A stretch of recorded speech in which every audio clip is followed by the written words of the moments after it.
If you love RGB, lots of vents, and interesting design details, the MSI Katana GF76 it's not gonna be for you. But that's not a bad thing. Just hear me out. I love all the gaming peripheral craziness. I love unboxing something that looks absolutely wild, admiring the design details, and then setting it up and having some fun with it. You know, like that's part of like what I enjoy about this job. But what happens if you're not this kind of person?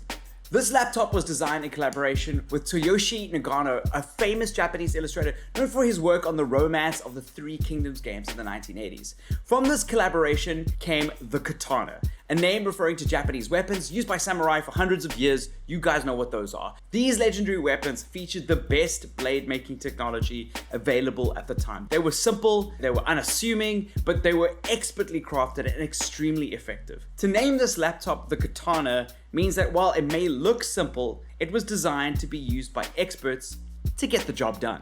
I'm not kidding, this machine looks like it could belong to your dad, just from a design aesthetic, but it packs an RTX 3060.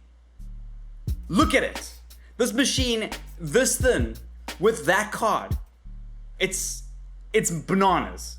That, along with a 17-inch 1080p 144Hz screen, means this could be a great gaming machine depending on how you use it. Its 11th gen Intel Core i7 8-core processor is supposed to be 40% faster than the previous model as well, so it should be really, really fast, regardless of whatever you use it for. The keyboard features only red backlighting, which may or may not be a thing, so no GB in that RGB, just R.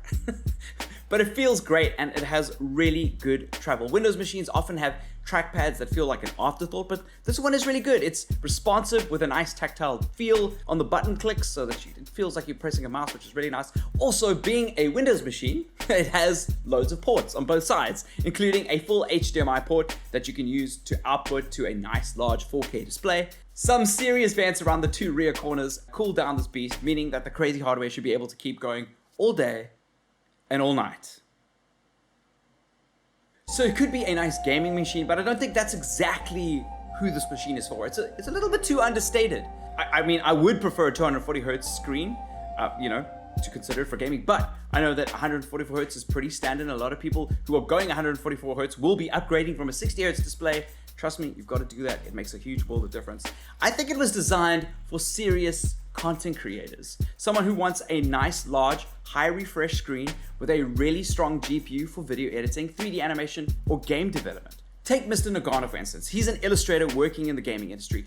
I imagine someone like him using this GPU to make epic 3D renders or pushing Unreal Engine's real-time graphics while creating kick-ass games. Like, that's the point of this thing, right? At least that's how I see it. I think it's wrong to compare this to gaming laptops, so let's compare it to something that is associated with being a serious content creation tool. The Apple MacBook Pro, right? If you get one of those with an M1 chip, it'll be a nice fast machine, but even though it will cost you more or less the same as the Katana, you won't be able to get a screen that's as large as this one. You won't be able to get a proper GPU. You won't be able to get a full-sized keyboard. Hell, you won't even be able to play games. You know, a full-sized keyboard, by the way, is something that's very useful in media applications. If you are a content producer, you won't get a nice, simple, full-size HDMI port to plug to a second screen. You won't be able to upgrade your storage as easily as you could with this machine, or as inexpensively, since it can take 2 SSDs. And you won't have loads of ports to connect other things like a Wacom tablet or external storage devices at the same time. The Katana is a beast of a content creation tool in my mind, especially at its price. And maybe the best of all, you can play games